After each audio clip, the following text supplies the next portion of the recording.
सुप्रभात प्रिय विद्यार्थियों, आप सब कैसे हो। उम्मीद करती हूँ कि आप सब स्वस्थ होंगे और आपके स्वास्थ्य की मंगल कामना मैं करती हूँ। तो प्यारे बच्चों, आज हम इस कक्षा में हिंदी की पूरक पाठ्य पुस्तक बाल महाभारत कथा के पाठ 23 विराट का भ्रम के बारे में अध्ययन करेंगे। प्यारे बच्चों, आइए मेरे साथ आप भी मिलकर इस पाठ का अध्ययन करें। विराट का भ्रम। त्रिगत राजा सुशर्मा पर विजय प्राप्त करके राजा विराट नगर में वापस आए तो पूर्ववासियों ने उनका धूमधाम से स्वागत किया। जब सुशर्मा पर विजय जीत हासिल की राजा विराट ने, तो वो अपने नगर वापिस आ रहे थे, तो वहाँ के जो पूर्ववासी थे उन्होंने बड़ी धूमधाम से उनका स्वागत किया। राजकुमार उत्तर को न पाकर राजा ने पूछताछ की तो स्त्रियों ने बड़े उत्साह, बड़ी खुशी के साथ बताया कि कुमार कौरवों से लड़ने गए हैं। राजा यह सुनकर एकदम चौंक उठे, आश्चर्यचकित हो गए। उनके विशेष पूछने पर स्त्रियों ने कौरवों के आक्रमण आदि का सारा हाल सुनाया कि उन्होंने किस प्रकार कौरवों पर हमला किया और उत्तर वहां पहुंचे। यह सब सुनकर राजा का मन चिंतित हो उठा, दुखी हो गया। राजा को इस प्रकार शोकातुर होते देखकर, इस प्रकार उन्हें दुखी होते देखकर कंक ने उन्हें दिलासा दी, धैर्य दिया और कहा, आप राजकुमार की चिंता न करें। बृहन्नला सारथी बनकर उनके साथ गई हुई है।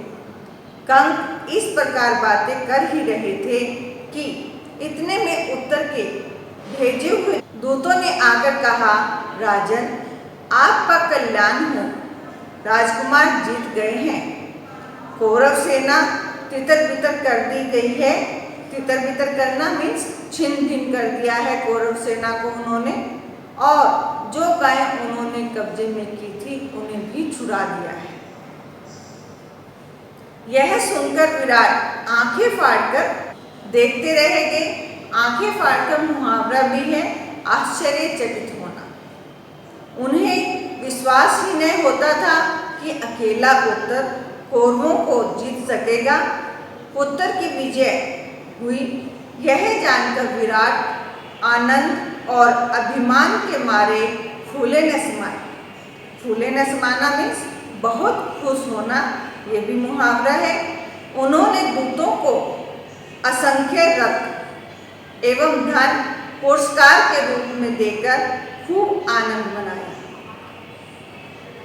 इसके बाद राजा ने प्रसन्नता से अंतपुर में जाकर कहा, सिरंध्री, चौपड़ की गोटें तो जरा ले आओ। चलो कंक से दो दो हाथ चौपड़ खेल ले। आज खुशी के मारे मैं पागल सा हुआ जा रहा हूँ। मेरी समझ में नहीं आ रहा है कि मैं अपना आनंद कैसे व्यक्त करूँ, कैसे मैं उसको बताऊं। दोनों खेलने बैठे। खेलते समय भी बातें होने लगी। देखो राजकुमार का सोई, विख्यात कौरव वीरों को मेरे बेटे ने अकेले ही लड़कर जीत लिया। विराट ने कहा, विख्यात, प्रसिद्ध, निसंदेह, इसमें कोई शंका नहीं। आपके पुत्र भाग्यवान हैं, नहीं तो बृहन्नला उसकी सारथी बनती ही कैसे। कंक ने कहा।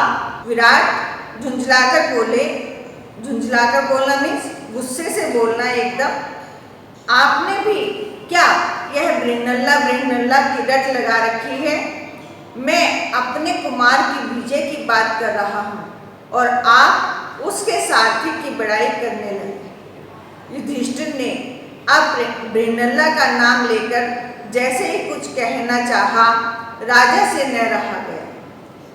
अपने हाथ का पासा युधिष्ठिर कंक के मुंह पर दे मारा। पासे की मार से युधिष्ठिर के मुख पर चोट लग गई और खून बहने लगा।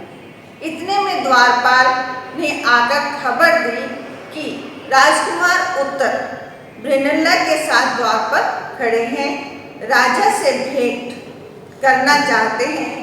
सुनते ही विराट जल्दी से उठकर बोले, आने दो, आने दो।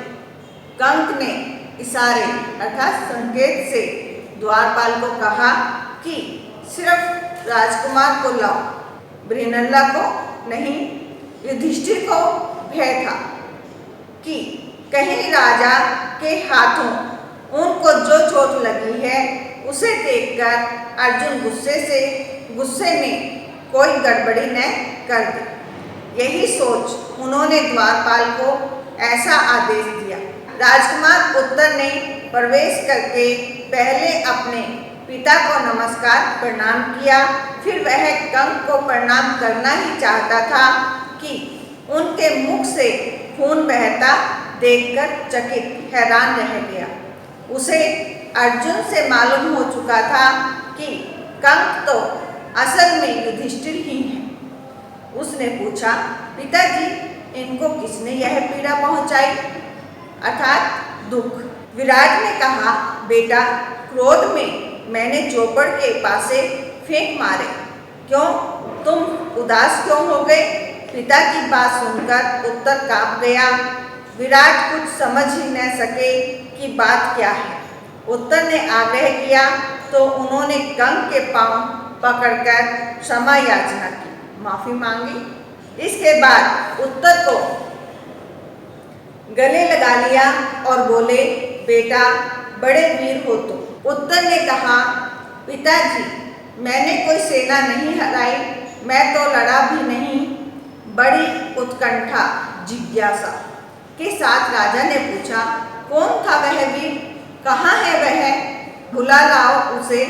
राजकुमार ने कहा, पिताजी, मेरा विश्वास है कि आज या कल वह अवश्य प्रकट होंगे। थोड़ी देर तक तो पांडवों ने सोचा कि अब ज़्यादा विवाद करना और अपने को छिपाए रखना ठीक नहीं है। यह सोचकर अर्जुन ने पहले राजा विराट को और बाद में सारी सभा को अपना असली परिचय दे दिया। लोगों के आश्चर्य और आनंद का ठिकाना न रहा। सभा में कोलाहल मच गया। राजा विराट का हृदय कृतज्ञता, आनंद और आश्चर्य से तरंगित हो उठा, प्रसन्न हो उठा।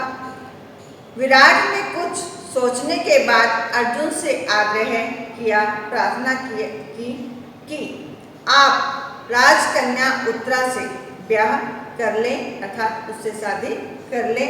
अर्जुन ने कहा, राजन, आपकी कन्या को मैं नाच और गाना सिखाता रहा हूँ। मेरे लिए वह बेटी के समान है।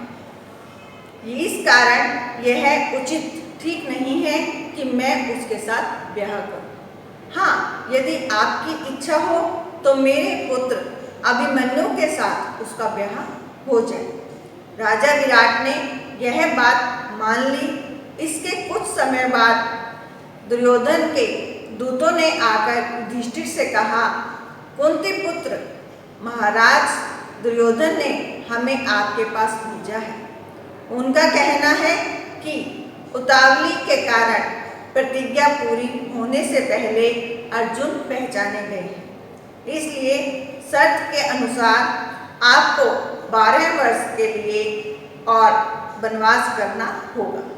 इस पर युधिष्ठिर हंस पड़े और बोले, दूतगण, शीघ्र ही वापस जाकर दुर्योधन से कहो कि वह पितामह भीष्म और जानकारों से पूछकर इस बात का निश्चय करें कि अर्जुन जब प्रकट हुआ तब प्रतिज्ञा की अवधि अर्थात समय पूरी हो चुकी थी या नहीं।